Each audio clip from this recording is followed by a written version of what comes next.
The Parable of the Talents, Faithful Living. The sun had just risen over the hills of Judea, painting the landscape with warm hues of gold and amber. Villagers stirred to life, the smell of bread baking and livestock stirring filling the morning air. Among the bustle, there was one particular household preparing for something significant. The master of the estate, a wealthy man who had built his fortune with wisdom and diligence, was about to embark on a long journey. He gathered his servants together in the courtyard, their eyes fixed on him with both reverence and anticipation. They knew that whenever their master traveled, responsibilities shifted. They would be entrusted with tasks, resources, and authority that would test not only their abilities, but also their character. This time, however, the master's instructions were different. He did not merely assign chores or household duties. Instead, he handed over portions of his wealth, measured in talents, the great units of currency of the time. To the first servant, he entrusted 5 talents, a staggering sum. To the second, 2 talents, and to the last, 1 talent. Each man received according to his ability, the master said. The servants bowed, humbled by such trust, but their hearts carried different responses as they received their shares. The first servant's eyes glimmered with determination. 5 talents was an immense responsibility, but he felt excitement rather than fear. He believed in the master's wisdom and knew this was an opportunity to honor his trust. He set off immediately, making plans for trade, investments, and opportunities that could multiply what he had been given. Markets, caravans, and negotiations became his daily rhythm. Tireless and focused, he worked with a blend of courage and humility, determined to return more than he had received. The second servant, though given less, also felt a surge of responsibility.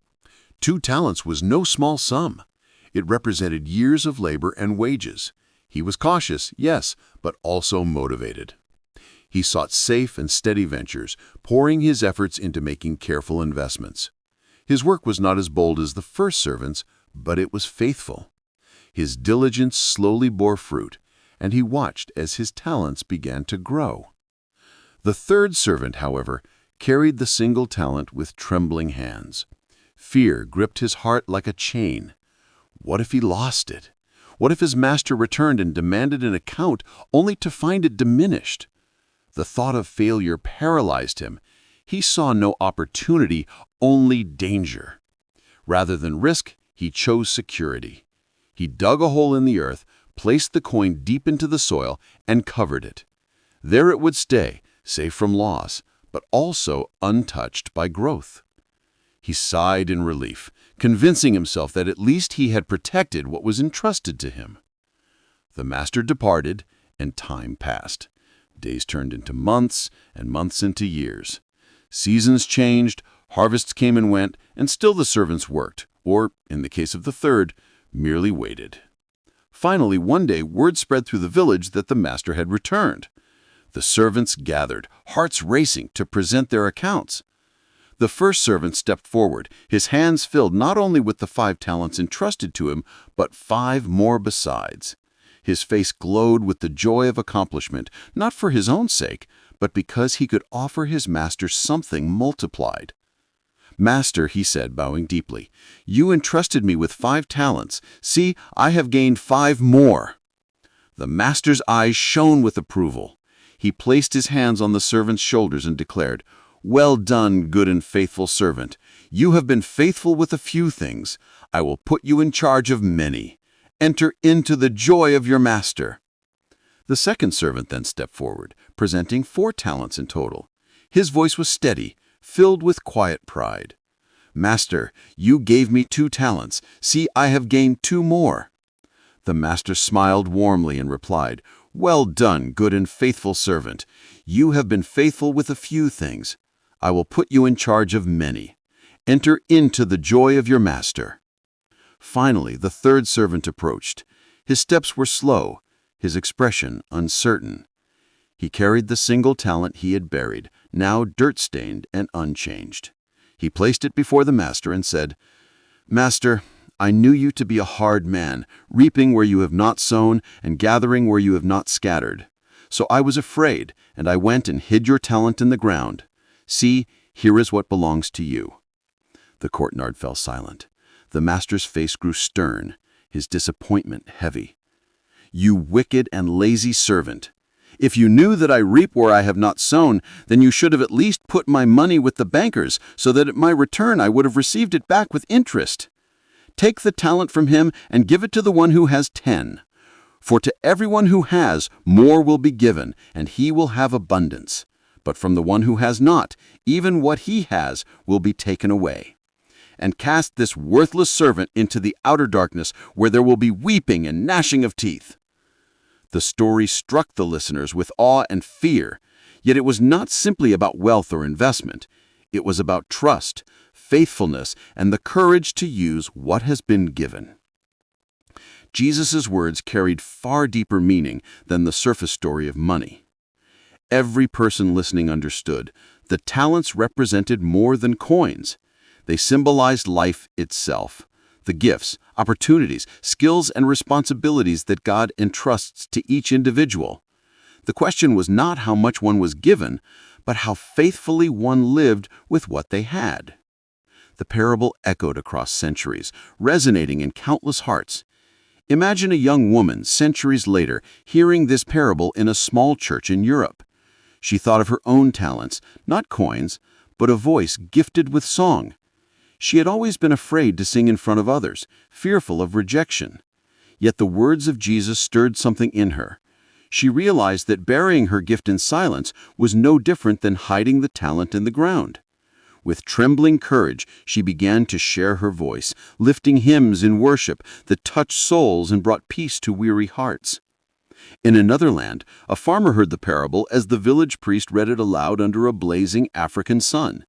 He reflected on his modest fields, his strength, and his community. He realized his talents were not wealth, but the ability to cultivate the soil, feed his neighbors, and show generosity even in times of scarcity. Instead of hoarding his crops in fear, he began to share, and his example inspired others. His fields flourished, and so did the hearts of his people. A century later, in a bustling city, a young man studying medicine wrestled with his future. He wanted comfort, wealth, and prestige, yet the parable haunted him. He understood that his knowledge and education were talents entrusted not for his own gain alone, but for service. He chose a different path, dedicating his career to healing the poor, serving in places where no one else would go. His life became a testimony of faithful living. The parable stretched across cultures and ages, reminding all who heard it that fear was the enemy of faithfulness. The first two servants were rewarded not because they achieved the same results, but because they both used what was given to them with trust and diligence. The third servant failed not because he had less, but because he allowed fear to dictate his choice. Faithful living, the parable teaches, is not about equal outcomes, but about wholehearted stewardship. Whether 5 talents, 2 talents, or 1, the call is the same: to live with courage, to invest in love, to risk in faith, and to serve with devotion. The story's power lies in its simplicity, yet its challenge is profound. What will you do with the talents entrusted to you? Will you bury them in fear? Or will you use them faithfully, knowing that even small acts, when done with love, multiply into eternal value? The parable of the talents is not merely a lesson from the past. It is a mirror for every heart today. It whispers to the hesitant artist, the weary parent, the ambitious student, the quiet servant in the shadows. Be faithful. Use what you have.